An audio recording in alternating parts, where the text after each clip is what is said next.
Famous story channel में आपका स्वागत है। आइए आज हम आपको सुनाते हैं रामधारी सिंह दिनकर की कहानियाँ। उजली आग कहानी संग्रह। कहानी बीज बनने की राह। दो राही किसी गांव से होकर जा रहे थे कि अचानक गांव में आग लग गई और फूस के बने हुए घर धाएं धाएं जलने लगे। एक राही भागकर गांव के बाहर एक पेड़ की छाया देखकर बैठ गया और बोला, जला करें ये लोग, आखिर वे बीड़ी क्यों पीते हैं? मैं आग बुझाने को नहीं जा सकता, यह मेरा काम नहीं है। मगर दूसरा बहादुर था, उसने अपनी गठरी दोस्त के पास पटकी और दौड़कर आग में पिल पड़ा। आग बुझाने की कोशिश में उसके हाथ पांव जल गए और देह पर कई फफोले भी निकल आए, किंतु तब भी उसने एक जान और कुछ असबाब को आग से बचा लिया। उसके लौटकर आने पर छाया में सुस्ताने वाले राही ने कहा, आखिर जला लिए ना अपने हाथ पांव? किसने तुझसे कहा था कि दूसरों के काम के लिए अपनी जान खतरे में डाला कर? बहादुर राही बोला, उसी ने जिसने यह कहा कि बीज बोते चलो, फसल अच्छी उगेगी, और अगर आग में जलकर खाक हो जाता तो तब तो मैं स्वयं बीज बन जाता। मकड़ी और मधुमक्खी। मकड़ी ने मधुमक्खी से कहा, हाँ बहन, शहद बनाना तो ठीक है, लेकिन इसमें तुम्हारी क्या बड़ाई है? बौरे हुए आम पर चढ़ो, तालाब में खिले हुए कमलों पर बैठो, कांटों से घिरी कलियों से भीख मांगो, या फिर घास की पत्ती पत्ती की खुशामद करती फिरो, तब कहीं एक बूंद तुम्हारे हाथ आती है। मगर मुझे देखो, न कहीं जाना है न आना, जब चाहती हूँ जाली पर जाली बुन डालती हूँ। और मज़ा यह कि मुझे किसी से भी कुछ मांगना नहीं पड़ता। जो भी रचना करती हूँ अपने दिमाग से करती हूँ, अपने भीतर संचित संपत्ति के बल पर करती हूँ। देखा है मुझे किसी जुलाहे मिल वाले से सूत मांगते? मधुमक्खी बोली, सो तो ठीक है बहन, मगर कभी यह भी सोचा है कि तुम्हारी जाली फजूल की चीज़ है, जबकि मेरा बनाया हुआ मधु मीठा और पथ्य होता है। धर्म लोगे धर्म। मैंने किवाड़ खोलकर देखा, बगल की राह से पुरोहित जा रहा था। धर्म इसकी खेती है और पर्व त्योहार, फसल काटने के अच्छे मुहूर्त। मैंने कहा, पुरोहित, मेरे घर तेरी फसल नहीं उपजी है और किवाड़ मैंने बंद कर लिया। धर्म लोगे धर्म। मैंने किवाड़ खोलकर देखा, बगल की राह से पंडा जा रहा था। धर्म इसकी ठेकेदारी और देवता इसका इंजीनियर है, और जैसे इंजीनियर की कृपा से ठेकेदार मालामाल हो जाता है, उसी तरह देवता के मेल से पंडे को माल खूब मिलते हैं। मैंने कहा, पंडा, मुझे पुल बनवाना नहीं है, और किवाड़ मैंने बंद कर लिया। धर्म लोगे धर्म। मैंने किवाड़ खोलकर देखा, बगल की राह से उपदेशक जा रहा था। धर्म इसकी मशाल है, जिसे वो सिर्फ दूसरों के लिए जलाता है, और यह वो नाई है जो मशाल अपनी रोजी के लिए जलाता है, जिससे बारात के लोग अपना रास्ता पा सकें। मैंने कहा, नाऊ, मुझे आज कहीं नहीं जाना है, और किवाड़ मैंने बंद कर लिया। धर्म लोगे धर्म। मैंने किवाड़ खोलकर देखा, बगल की राह से एक अमीर जा रहा था। धर्म इसका छाता है, जिसे इसने मार्क्सवादी ओलों की बौछार से बचने को तान रखा है। मैंने कहा, अमीर, मेरे पास बचाने की कोई चीज़ नहीं है, और किवाड़ मैंने बंद कर लिया। और शाम को जब मैं घर से निकला, तब देखा कि गांव का 8 वर्ष का छोटा बच्चा रामू खेत की मेड़ पर बैठा किसी विचार में लीन है। मैंने पूछा, अरे रामू, यह बैठा बैठा क्या सोच रहा है? रामू बोला, सोच रहा हूँ कि ईश्वर एक ही है। यह आदमी के लिए काफ़ी कठिनाई की बात है। अब तुम ही सोचो दादा कि 2 ईश्वर होते तो आदमी को थोड़ी सहूलियत ज़रूर हो जाती। मसलन अगर यह ईश्वर रूठ गया तो उस ईश्वर के यहाँ चले गए, और वो ईश्वर रूठ गया तो इस ईश्वर के यहाँ चले आए। मगर ईश्वर एक ही है, इसलिए हमें बहुत संभल कर चलना होगा।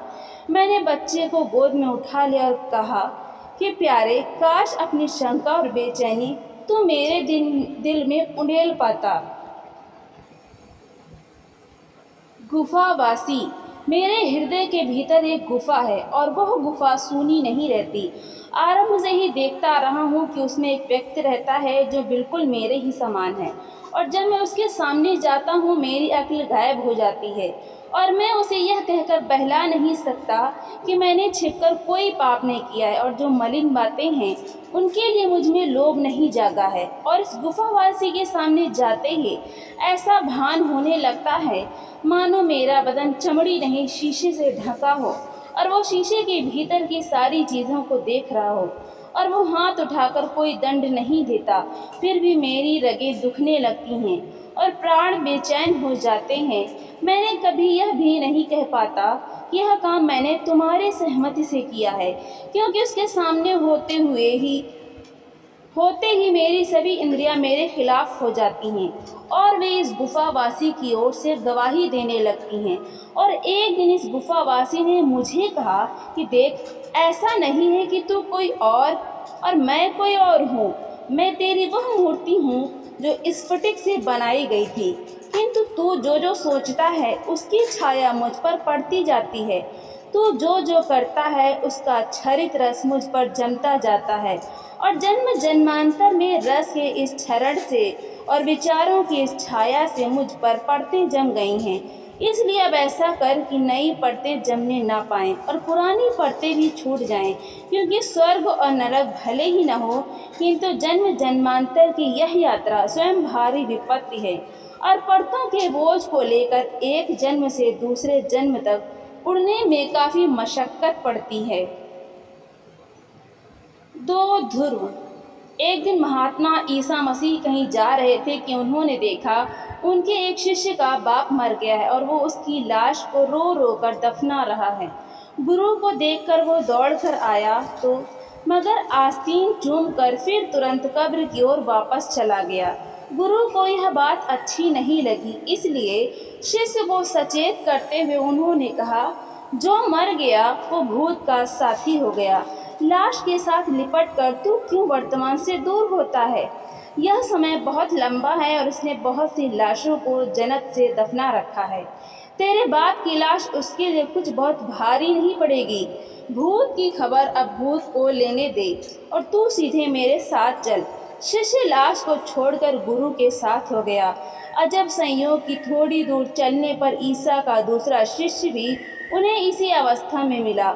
उसका भी बाप मर गया था और वह भी अपने बाप की लाश को दफना रहा था, किंतु गुरु पर उसकी ज्यों ही दृष्टि पड़ी वो कब्रिस्तान से भागकर उनके पास आ गया और उनके साथ चलने का हठ करने लगा। परंतु गुरु ने उससे हंसते हुए कहा, ऐसे भी क्या जल्दी है, लाश को दफना कराओ, मैं आगे वाले गांव में ठहरने वाला हूँ। एक ही अवस्था में दो प्रकार के उपदेश सुनकर ईसा के शिष्य मैथ्यू कुछ घबराए और उन्होंने महात्मा ईसा से इसका कारण जानना चाहा। ईसा बोले, जीवन की धारा किसी एक घाट में बांधी नहीं जा सकती। उपदेश जब यह कहता है कि मैं आ गया, अब दूसरे को मत आने दो, तब वो लोहे की श्रृंखला बन जाता है और आदमी का सच्चा बंधन लोहे की कड़ी नहीं, रेशम का तार है। और मैथ्यू, मैं जो कुछ बोलता हूँ वो मेरी ही आवाज़ है, चाहे वो मेरे भीतर के उत्तरी ध्रुव से आती हो या दक्षिणी ध्रुव से।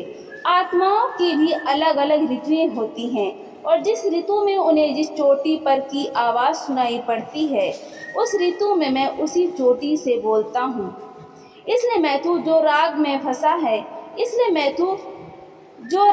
फंसा है उसे विराग सिखलाओ, किंतु जो वैरागी हो चुका है उसे रागों से अलग रहने का उपदेश तो निरर्थक उपदेश है। उजला हाथी और गेहूं के खेत। एक किसान के दो बेटे थे, एक बाल बच्चों वाला और दूसरा कुंवारा। मरने से पहले किसान ने अपनी जायदाद दोनों बेटों में बांट दी और जब वो मरा उसके मन में यह संतोष था कि भाइयों के बीच कोई झगड़ा नहीं होगा।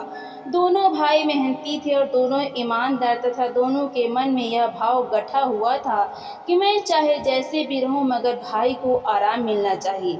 दोनों भाइयों ने रबी की फसल खूब डटकर उपजाई और बैसाख में दोनों के खलिहान गेहूं के बोझों से भर गए।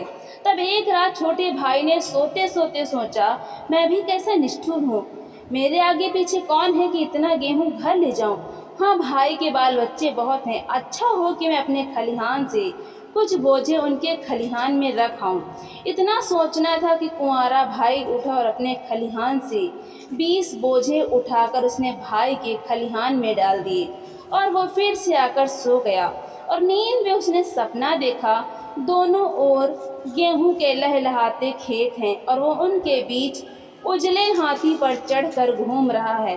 और ठीक यही बात बड़े भाई के मन में भी उठी। उसने सोचा, मैं भी कितना स्वार्थी हूँ, अरे मेरे तो बाल बच्चे हैं, भगवान ने चाहा तो जब वे जवान होंगे तब मुझे बैठे बिठाए 2 रोटियां मिल जाया करेंगी, मगर मेरा छोटा भाई, हाय उसका तो कोई नहीं है। क्यों न अपने खलिहान से कुछ बोझे उठाकर मैं उसके खलिहान में डाल आऊं। अन्न बेचकर 10 पैसे अगर वो जमा कर लेगा तो बुढ़ापे में उसके काम आएंगे। और वह भी दौड़ा दौड़ा खलिहान में पहुंचा और अपने ढेर में से 20 बोझे उठाकर उसने छोटे भाई के खलिहान में मिला दिए और घर आकर वो खुशी खुशी सो गया। और सोते सोते उसने सपना देखा कि दोनों ओर गेहूं के लहलहाते खेत हैं और वो उजले हाथी पर बैठकर खेतों की सैर कर रहा है। और भोर में उठकर छोटा भाई अपने खलिहान पहुंचा तो यह देखकर दंग रह गया कि उसके बोझों में से 20 कम नहीं हुए हैं। और भोर में उठकर बड़ा भाई खलिहान पहुंचा तब वह भी यह देखकर दंग रह गया कि उसके बोझों में से 20 कम नहीं हुए हैं। निदान रात में फिर दोनों भाइयों ने चोरी चोरी अपने बोझे भाई के खलिहान में पहुंचा दिए और दोनों ने फिर रात में उजले हाथी पर चढ़कर गेहूं के खेत में घूमने का सपना देखा। और दोनों भोर में खलिहान को ज्यों का त्यों देखकर फिर दंग रह गए। यह खेल कई रात चला। आखिर एक रात दोनों चोर जब अपने अपने खलिहान में बोझ उठाए भाई के खलिहान की ओर जा रहे थे, दोनों एक दूसरे से टकरा गए और दोनों ने बोझ फेंककर एक दूसरे को कसकर पकड़ लिया और दोनों आनंद के मारे रोने लगे। खलिहान में बोझों की संख्या क्यों नहीं घटती थी, यह रहस्य एक क्षण में खुल गया और इसमें कोई संदेह नहीं कि यह आनंद आंसुओं में ही बोल सकता था। उनके आंसुओं की जो बूंदें पृथ्वी पर गिरीं, उनसे नीचे पड़ा हुआ पीपल का एक बीज भीग गया और उत्तम अंकुर निकल आया। अब उस खलिहान की जगह पर पीपल का एक बड़ा वृक्ष लहराता है और जो भी राही उसके नीचे सुस्ता कर सो जाता है वो सपना देखता है कि दोनों ओर गेहूं के लहलहाते खेत हैं और वो उनके बीच उजले हाथी पर चढ़कर घूम रहा है। तो दोस्तों, आपको ये कहानी कैसी लगी, लाइक करें, ज़्यादा से ज़्यादा शेयर करें और कमेंट करके हमें ज़रूर बताएं। और ऐसी ही कहानियाँ सुनने के लिए हमारे चैनल को सब्सक्राइब करना बिल्कुल भी ना भूलें। तो मिलते हैं अगली नई कहानी के साथ। बहुत बहुत